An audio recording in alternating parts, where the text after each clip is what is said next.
Good morning and welcome to Trading with Larry. Unfortunately, Larry cannot make it this morning as he's traveling. You're joined by Eric Shamilov and Larry's right-hand man, Clint Brewer. Good morning, Clint. Morning. Happy Larry's traveling again. I get to be on the show. Yeah, that's right. I like when you're on the show. We tend to dive into the nitty-gritty. We like to get into the weeds a little bit, right? Into the details, and I like your perspective. So another weekend, another tariff scare for the market, and so far the futures look like they might want to close that gap this morning. Uh, Another 30% on Europe, on Mexico. I think Donald Trump is getting the taco message. He doesn't want to taco this one out. It looks like he's not going to extend the August 1st deadline for the new deadline for tariffs. Markets gapped down a little bit over the weekend. And I was looking at the weekend trading action on the CFDs because we traders we're addicted to the price action. We always have to check what's going on, and I'm looking at the weekend prices. I'm like, the market is down. That can't be. Must be another tariff headline, and lo and behold, that's exactly what it was. What's your perspective on it? You say the market's down, but is it really down all that much? I mean, compared to the first round, it's a nothing burger. Last time we had all these tariffs coming out, it was the week before Liberation Day, it was the week before the April lows, and then you had the commencement of the taco trade, so to speak. So I still think, the headlines are coming fast and furious. There were a lot of these letters being released last week to the public, and all these August 1 new tariffs. Yeah, over the weekend they got ratcheted up. Some of the smaller trading partners, market's not really going to care, but now you start to throw Mexico, Canada, EU into the fold, and it starts to become more meaningful.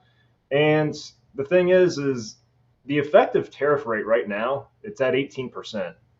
All right, so that's the highest since 1934. So the tariff rates already jacked I'm up. surprised it's only. I'm surprised it's what are you saying? It's averaging 18. Yeah, that's the effective rate. If you kind of look at what's being collected versus rebated, like that is the effective rate right now before any of this August 1 stuff goes in. So Oh, this is okay, what's okay. happening. This is what's already happening right now, not what is projected to happen. So you've had this tariff overhang already, and we're at new highs. You have Trump announcing, 30% against or 35. I can't remember the number, but we mentioned Canada, Mexico, and the EU now coming out, and we're barely down. I think the market's still brushing this off as something that's not going to really happen. Once we get to August 1, we're going to hit this deadline, and it's going to get pushed back, or lo and behold, there's going to be the deal. Whatever the case may be, it's a muted market reaction from the stock market. I think there's better action to interpret in other markets, but right now, you look at the S&P 500. We're barely off the highs. Well, look, I'm a little bit of a different mind. I think they know the tariffs are going to come August 1st. I think they've always known. I think what they've been afraid of has been seeing the effects in the hard data like inflation, which they haven't. And I think that's emboldened the market. There's a new narrative taking shape that tariffs are actually deflationary, not inflationary. So I think a lot of people are seeing that. They're seeing the market up, and they're like, "Hey, maybe tariffs are deflationary." I disagree with that. I think we'll probably see it in the hard data soon. And when we do, I think that's when the market is probably going to react and kind of remember the the negative aspect of all this, right? Yeah. We're I, going to have a inflation report tomorrow, and it's interesting. Tomorrow we're going to have that inflation report, and we're going to have the kickoff to earnings all on the same day. right. I think so. Look, I think if you start to look at the price action that was unfolding in different markets last week, if there's one high conviction view I have for the second half, it's that we're going to see a big inflection higher in inflation. And maybe you see it start this week. But look at what happened last week. So Bitcoin, I know we're going to talk about Bitcoin. Bitcoin's getting all the headlines, right? So Bitcoin's breaking out. Well, look at what copper did. Look at what Whoa, did. not breaking out. It has Look at broken all out. look so when I see Bitcoin's running, copper's running, silver's running, gold's already been running, what is that telling you? That's telling you there's a scarcity trade in full swing right there. All right? Scarcity assets that have a fixed supply are getting bid up. And in my mind, that is the market's way of telling you that inflation could be a problem here. And maybe we start to see it this week. I don't know. It's hard to call the specific timing on this, but I mean, I if don't know. you I mean, look at gold has been going up for so long, and we've been kind of in a disinflationary environment. I think gold's been going up because central banks have been really, really ratcheting up the buying, uh, ETF holders. But I see what you're saying. So, which one is it? Is Bitcoin a risk asset that mimics the S&P, or is it a inflation hedge, as you're saying? well, I think two things. Yes, when I was on last week, I was talking about Bitcoin as a risk asset reflecting the S&P. That Bitcoin would lead the action in the S&P, and the fact that Bitcoin wasn't making new highs as the S&P was making new highs was a leading warning sign. Well, that got erased last week, so that's no longer the case. So what I think is interesting to watch with Bitcoin now is the intermarket relationship, perhaps, or not even the intermarket relationship, just what's going on in these other markets. Again, specifically what's going on in commodities. It's all these things that are sensitive to either inflation or maybe it's currency debasement with the big beautiful bill passing. Whatever it may be, it all. I think it ultimately it comes back to inflation, and in my opinion, I mean that's the weight of the evidence of what the market's telling you right now. And we're so right now, if you look at the Cleveland, so everyone's familiar. A lot of people are not everyone. A lot of people are familiar with the Atlanta Fed does this GDP now estimate. Well, the Cleveland Fed does an inflation nowcast. They maintain an updated real time look at data that's coming in to give an estimate on CPI and some other measures of consumer inflation. And that's inflecting higher for this month. So they're projecting that the June number, I think it's coming in at, they're projecting it to come in around 2.6% on the headline, close to 3% on core. Their July estimate ticks up a little bit higher from there. So that's what I'm watching. I think that could be kind of the start. Actually, I'll actually pull up. Go ahead. I'm going to pull up a chart of what Yeah, well, I'm you're. just saying, is this the early stages of that inflection higher? Because yes, it's been a disinflation trend since mid 2022. Um, are we, if the Cleveland Fed's estimates pull through, if they're right, then this would mark, and we get the next 2 months of rising inflation, that would be an acceleration that you're seeing inflation, and that, comes back to what we've seen with these breakouts last week. Again, Yeah. copper, So, silver, so Bitcoin. here on the bottom panel is your Cleveland Fed inflation now, which, as you can see here, I'm going to take this circle out of there. I think Your it's. your screen area keeps popping in and out, by the way. To the Oh, okay. I don't. Is it okay? Does it look okay? Yeah, it keeps flashing back to your video to your screen. Now Oh, you're yeah. now we're back. Okay, but what we, if anybody saw it there, sorry about the technical issue, but yeah, I mean, you see the Cleveland Fed inflation now tick up, and you're seeing the GDP kind of in steady state, right? Go ahead. You were talking about that. I just wanted to Well, show. so I mean, it's just that's the thing. I mean, if the Cleveland Fed's numbers are right for June, and if they're right for July, then we've seen at least a short-term low in the disinflation trend, and you're seeing CPI inflect higher. So that again comes back to okay, so let's interpret the price action from last week, and it's that you had again Bitcoin, copper, silver, all these things that could potentially be sensitive or are sensitive to inflation are moving. And I think then the next thing you got to watch is with the broader commodities complex. So you want to look at something like, I know I'm having trouble pulling up charts, but if you look at like the S&P, the GSCI, it's a total return commodity index. If you want to Mm-hmm. track that action with an ETF, you can pull up GSG is the ticker. Watch that because that's been trading in this fairly narrow range since 2022, and right back to the high end of that range. If the last time that broke out and was moving meaningfully higher, that coincided with the inflation trend from late 2020 through or 2021 into 2022.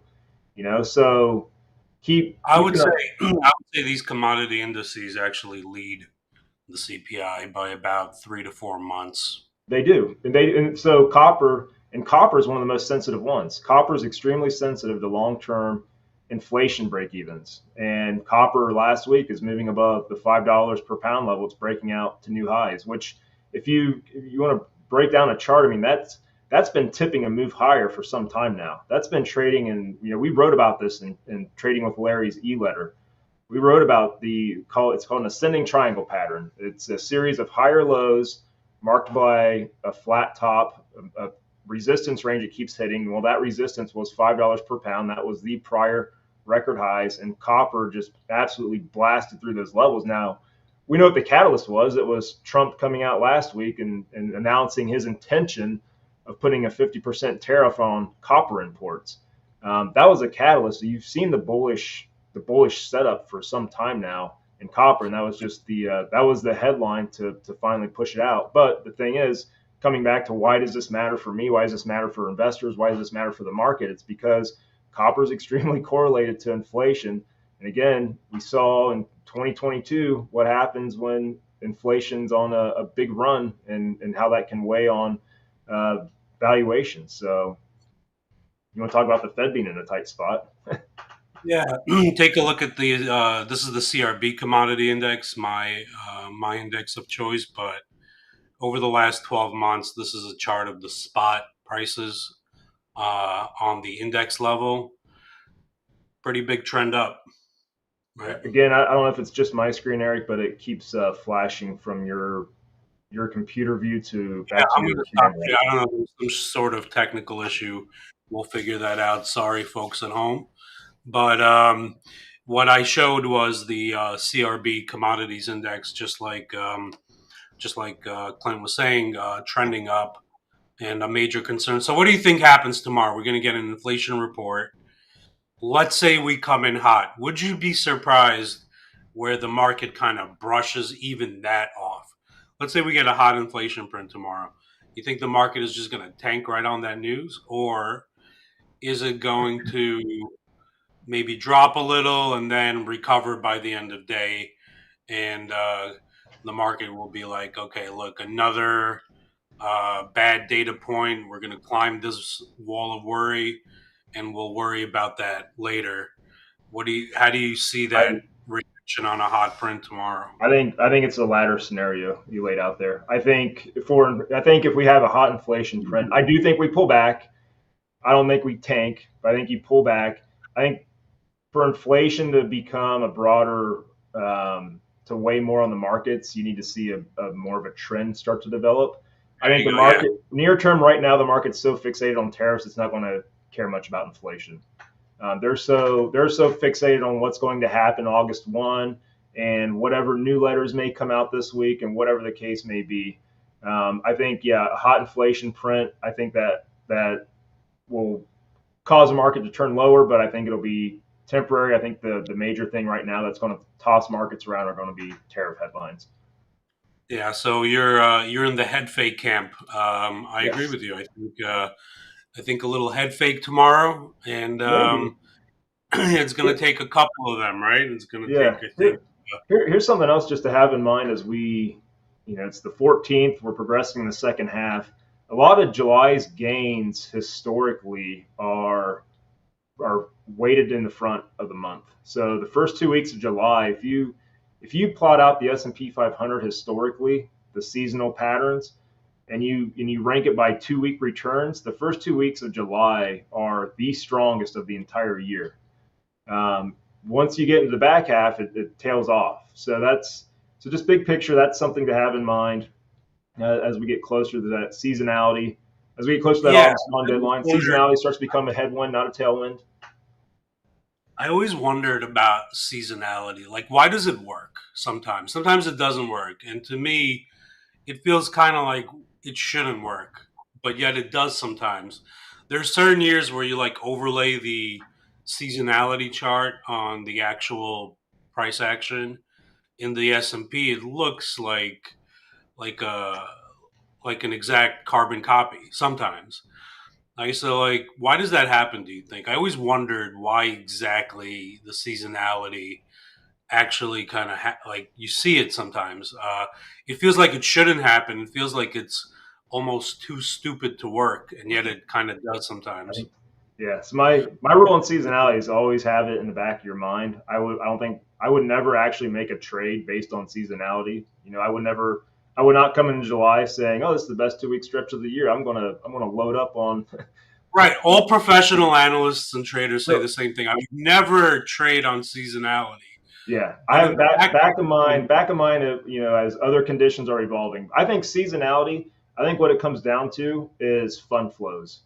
I think there are probably certain times that work better than others, and whether it comes down to tax time or mutual fund accounting year, end of year tax harvesting. I think fund flows is what if there's a setup that can drive fund flows or some sort of rebalancing, that's why seasonality works. That's why you see these trends unfold sometimes. yeah, I would agree with you. I think it's probably 85% that, 15% some sort of magic that happens in the market, some sort of voodoo. I don't know. I don't know Yep. why it happened, but it seems to happen. So earnings also tomorrow, right? J.P. Morgan is kicking off, and I'm going to say this: the Nasdaq. All I'm going to say is that the Nasdaq's at what is it, 28, 29 p, right? So is this going to be like put up or shut up for the AI, all these AI companies that are supposedly coming into the next phase of the whole build out trade and all that? Is this a kind of put up or shut up moment, or or not? Or is this going to be like one of those earnings reports where they barely squeak by analyst estimates and the market just gives them a pass?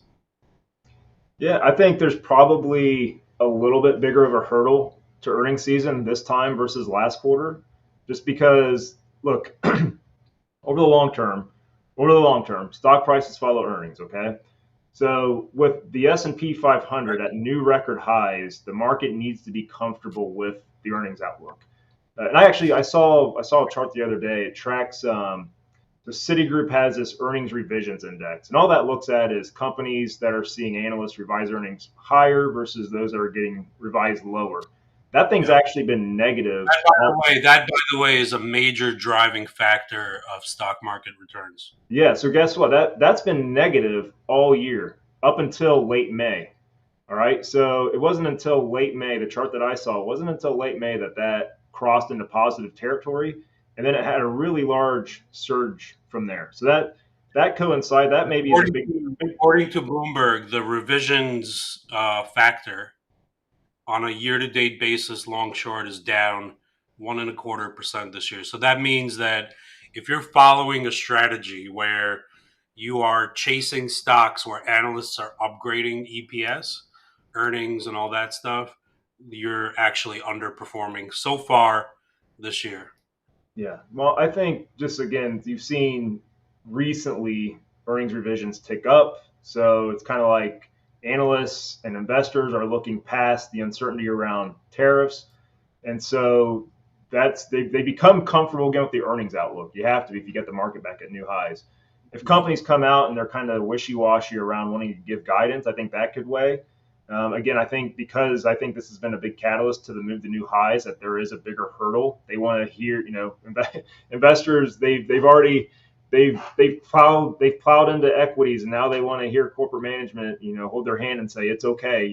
Think the earnings outlook looks just fine. I think if they keep several companies around the tariffs were pulling guidance, they didn't want to give guidance. I think if you see that trend continue across really important companies, that could be a hurdle here on the market.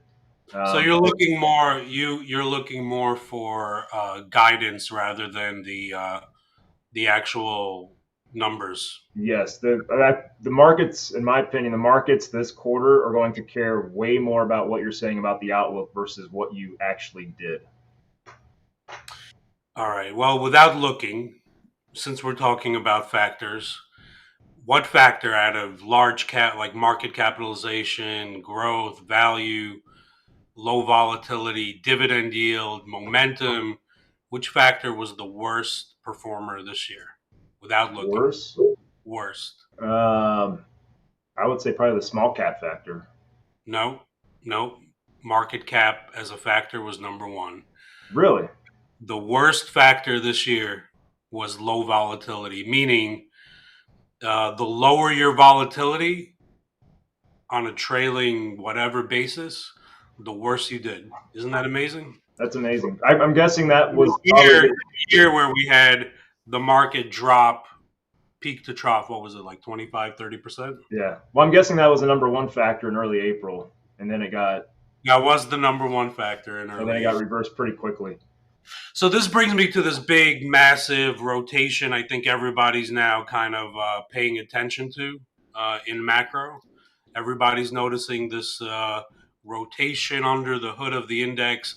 All of us macro analysts are starting to sound the same, right? We're using the same catchphrases to describe eloquently this rotation, right? You and I have been talking about it for a couple of weeks. Been talking about it with Larry already. Um, what I've noticed during this rotation is that low volatility factor, that safety trade, has still not been doing well. So is this usually when you have this big recalibration in the market, that could be extremely bearish, but sometimes that's actually bullish. And I wish Larry was here to yell at me for being a bull, but I'm not seeing the safety trade doing particularly well, even as the market is clearly recalibrating here. Yeah, you've had so I know high beta versus low beta. This goes back kind of your low vol thing. I know high beta had like last quarter was one of its best quarters since 2020. I think it all goes to look, investors are always chasing. They're never positioned correctly. They're always chasing. They're probably chasing low vol at the April lows, and now they're chasing high beta right now. That's So correct. look, you want to look for signs that everyone's piled into the same trade, and then you can fade that trade. Is everyone piled into it at this point? Maybe, I don't know. I know small caps, in general, have gone on a big run. I think the biggest risk for Yeah. small caps are sensitive to the rate outlook. Okay, like there's more small cap companies. A large proportion of them are financed with floating rate debt compared to large cap stocks. All right, it makes them very so as rates adjust, their debt costs adjust. That impacts the bottom line. And I think all this initial optimism around, hey, the Fed might cut, Trump's demands for the Fed to cut, I think that's a big catalyst for small caps moving higher. I think smalls could be at risk if we start seeing some hotter inflation and the market starts to come to terms with, well, maybe we're not going to get the rate cuts we were expecting. Yeah, small caps have been on a pretty good run here, and they've been lagging the first part of the year. Would you say they've been a big laggard? I think they've been a big disappointment ever since the Trump election. A lot of people were looking at small caps and anticipating the same kind of reaction from 2016 when Trump got elected the first time, and we didn't get that. I was one of them. I thought small caps were going to take off. That became a dead trade, but here they are, kind of back and really outperforming. I think over the last like month and a half. Yeah, I think So that's just been part of that high beta trade. uh, They're just are they wrong? Is the our small cap investors here uh, wrong? I mean, uh, we're saying inflation is going to pick up naturally. That coincides with higher rates. So, I would not want to be chasing small caps right here. I think if we start to see evidence of inflation, that's going to call the rate outlook into question. And you look at some of the sectors that are going to be most exposed to a reversal and kind of those expectations for lower rates, and I think small caps are going to rank right up there. So that's definitely not a trade I would be chasing right here. so how's Larry and the team positioned here, going into the rest of the summer? Yeah. How are you So guys positioned? what's that? How are you guys positioned? Yeah, so the couple recent trades that we've put on, one that I think is the most compelling is to be short long bonds. So puts on TLT. I think actually that's the really, so copper was a very important chart in my opinion, breaking out. That's done. That completed. The next one I would watch for a breakout here is on the 30-year yield. The 30-year is making the same pattern that copper was, and it's trading right below the 5% level. So it's right at 5%. I would actually, I'm going to be way more interested in paying way more attention to what the 30-year does in the aftermath of the inflation report than what the stock market does. I'm going to be So you guys are short TLT, which means you guys think rates are going up. And I correct. was telling Larry I'm short the 30-year.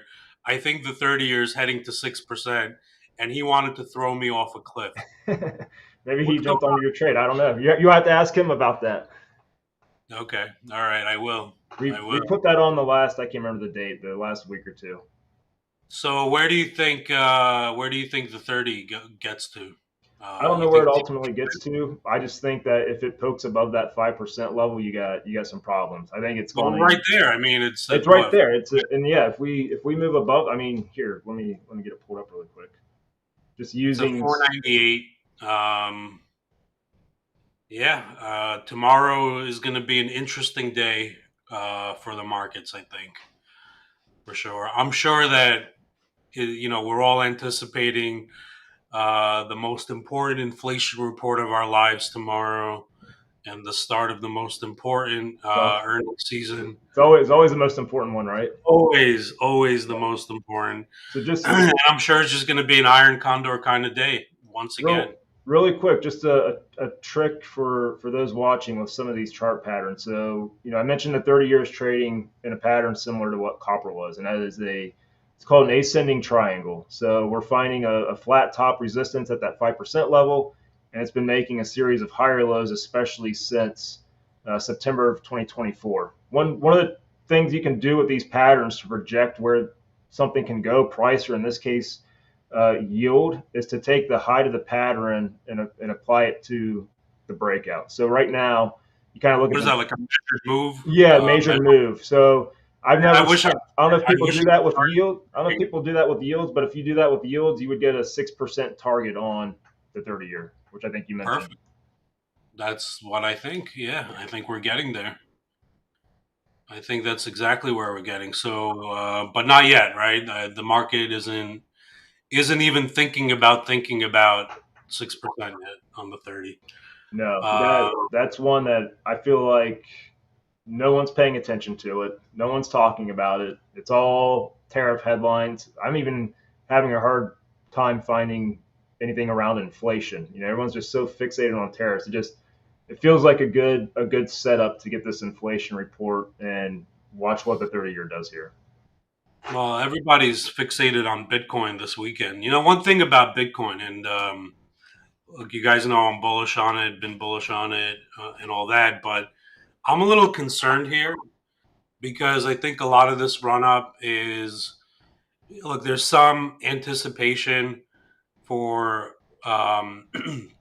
whatever Congress is going to put out there this week. But also, a lot of this buying has been driven by leverage. Like it hasn't been. fully driven by spot buying. It's been driven a little bit more by leverage.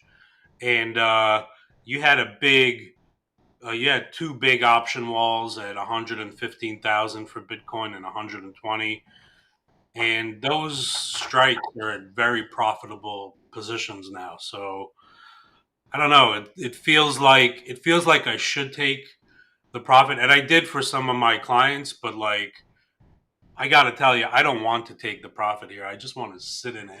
You just want to ride the I train. wish Larry was here What? to tell me I'm a product of the times. I get it all. I get it all. I get it. Well, But since we're on that, how are you trading Ethereum right here? Are you trading Ethereum? no, I used this run up to get out of some old positions, old like 2 month positions that I had that were underwater. I got out of that.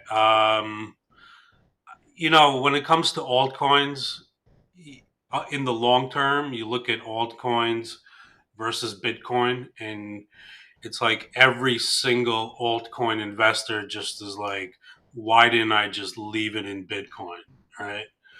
And so I'm of that mind, especially for clients. I'll put in like very little here and there in an altcoin. So like I'm chasing some of this momentum in XRP right now. But one altcoin that I always have a position on is Chainlink, which is doing pretty good. That one I like a lot. And whatever, these are small bets. The big bet in the crypto space, I don't even really want to compare Bitcoin to crypto. I think they're actually like two separate things. It's like Bitcoin is like a vintage, like Mickey Mantle rookie, one of one, and all these altcoins are like the new stuff that So I'm always positioned much more in Bitcoin, and that one I'll just kind of I yeah. So yeah, I mean, I obviously follow Bitcoin closely and a little bit of Ethereum, but that's about it. My X feed, it feels like it's filled with nothing but perpetual calls for altcoin season. Oh What boy, yeah, what yeah. is what is altcoin season, and when is it going to get here, Eric? I think we're here. I think we've somehow stumbled into altcoin season, and nobody saw it coming. And we're in altcoin season. All these altcoins are ripping. So have fun So with does that, that folks. that just means that means Don't all forget these this less that out. means all these smaller, lesser known cryptos are getting ready to pop? Everything is popping. Everything. All the altcoins are having a field day right now. People should just not forget to take profits on this stuff, right? Because Bitcoin is one thing, but altcoins, you got to take your profits quick. I feel like that over time on that. So other than a short TLT, what else are you willing to share in Larry's positioning here? One I'll be watching this week is Goldman Sachs. So we have a short on Goldman Sachs as well, and I believe they're one of the big banks that report this week. If they don't report this week, they report next week. So that'll be coming up, and that's just that part of that to play on just an extended run that we've seen in some of these names. So, but yeah, the big one I would be watching here, just because of how it can impact the rest of the market, is going to be more on the 30 year. But keep watching the financials here as well. You know what I noticed about kind of like the trajectory of earnings season is it usually starts off strong. JP Morgan comes out, the banks come out. They usually deliver, right? In kind of steady state macro environment. The market, you know, uh, goes up a little bit in anticipation of big tech earnings, and then it just gets wildly choppy. And then towards the end, when the coast is clear, it just starts rallying again. So I don't know. I think we're kind of set up for that again this earnings season. So we'll Yeah, see. we've talked a lot about the banks. I think probably the one that's the most consequential for the market this week is going to be TSMC. Why do you say that? So, well, Taiwan Semiconductor reports, I believe it's on Thursday, and they are the largest semiconductor foundry in the world.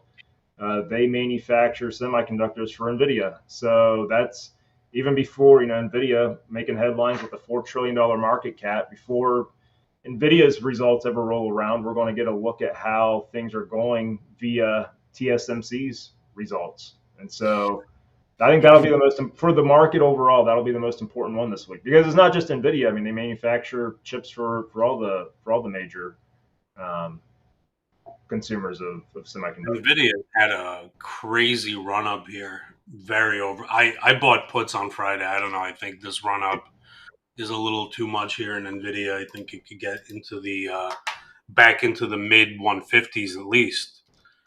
But what do you think of this run up here in Nvidia? And it's been weird because they have during this run. I mean, it went from I'm just looking at the chart here. It's exploded to the upside, and there have been days where over the last week and a half where Nvidia would just keep going up, and the Nasdaq as a whole was actually negative on the day, which is a rare thing. Usually, Nvidia is going to lead the Mag 7 and the index higher.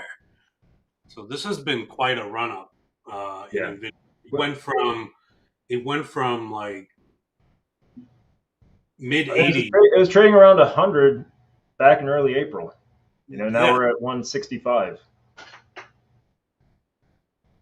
So big I move. so I personally I don't trade a lot of Nvidia. That's one right now that I've been staying away from because of how important they are to the AI build out. They've become a big target for the administration to get leverage over China. So just like China is targeting its rare earths industry, that's where they hold some leverage. Well, Trump administration holds a lot of leverage by playing the Nvidia card and restricting chip sales to China. And so that's just you can't predict that. I can't predict that. So I just in my mind I stay away from that. So let's play a game as we usually do. It's 9:07. We got 23 minutes till the open. Where do you think the at the money SPX straddle is? And by the way, the straddle, the way that we look at the straddle, we look at it at the money, um, just by adding up the calls and puts. I think it gives people a good idea of how the option market is viewing zero DTE volatility today. So, Clint, what do you think the at the money straddle is trading at right now? Well, I know the last 2 days last week was extremely low with this little drop overnight. I'm gonna guess we're a little higher this morning. I'm gonna guess we're around 28. Unfortunately, you would be incorrect, my friend. The volatility has actually fallen. Really? Yes, and it's trading at 24, 23. 23. See, I don't know. Doesn't make No sense. fear. No fear. No The fear. I market, mean, no fear. makes no sense with the drop we had overnight. I haven't looked at futures right now if we've been recovering even more of the overnight We pullback. recovered like maybe 12 points. That's it. But it wasn't a big drop to begin with, as you said. But yeah, the market is Well, trading with fear.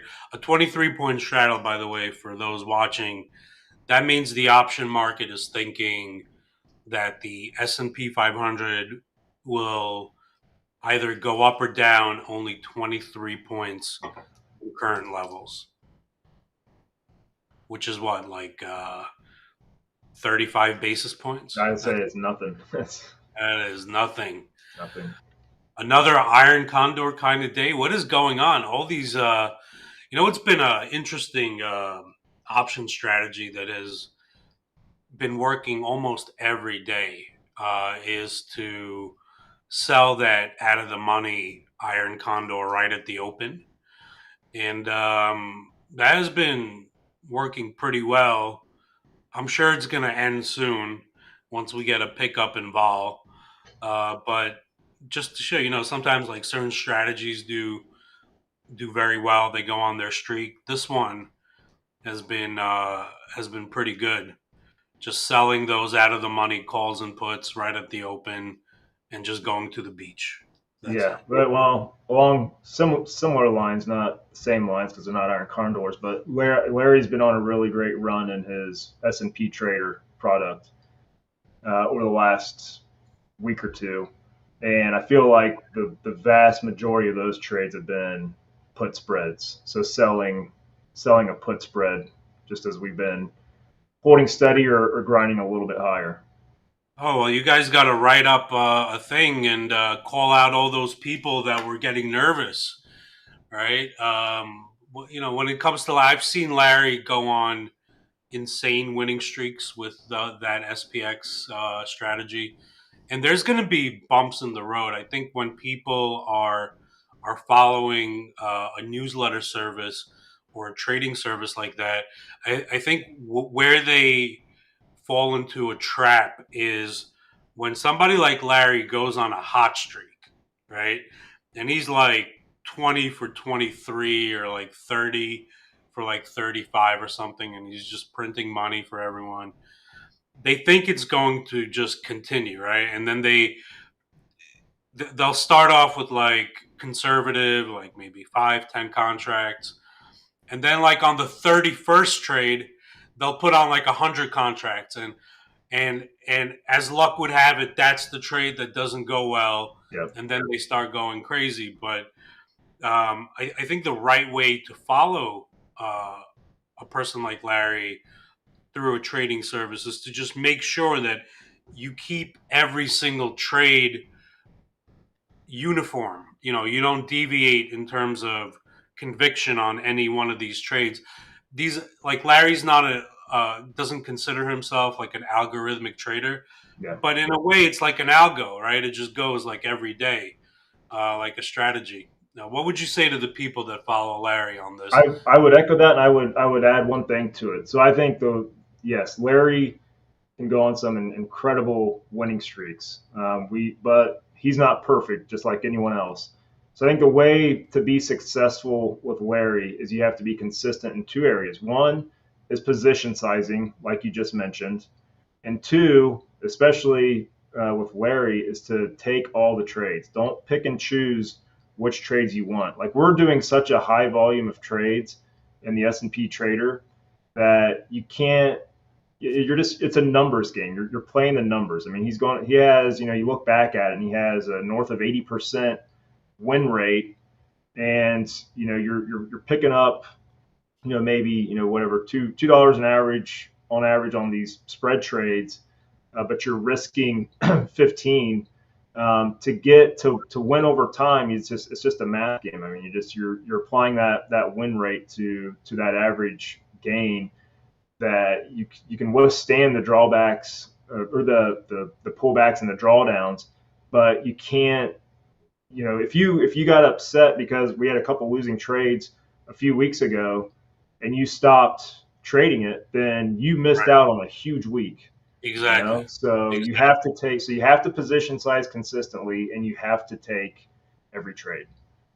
And the one thing about Larry that like a lot of people don't know in the in the background and private conversations, but he really like he gets upset more on a bad trade that he puts out to the public than he does with his hedge fund accounts and his ETF and all that. And so yeah, I would say do all the trades, and I think you'll do all the trades and keep the position sizing uniform. And I think you will see you will be able to match his performance, right? Yep, right. Great points. So we're at 9:15. What do you think? What option strategy puts call spread? How are you playing today? How are you guys playing today? Like I said, put spreads have been working a lot for us lately. We'll see. I would say we're probably going to see how the market opens here. If we if we get a sizable pullback at the open, that might be a good spot to try to get a little bit lower and sell a put spread out of the money. So we'll see. It's always, we got the straddle in mind. It's all, we see what futures are doing, but then it's kind of circumstantial to what happens at the open. If we pull back as expected, or if we quickly erase the decline, it just becomes very, like I said, you got to be a good linebacker. You got to read and react to what the market's giving you at that time. All right, that's a good way to put it. For me, I think it's just another iron condor kind of day. I hope it's like a dead day, nothing doing. The calls go out worthless, the puts go out worthless. I'll be a happy man. Getting ready for tomorrow. Earnings season out, inflation report out. We think it'll be a head fake. And that's pretty much it. Thank you all for joining us.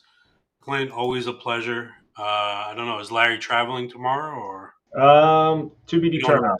If he gets to his destination, I think he'll be on.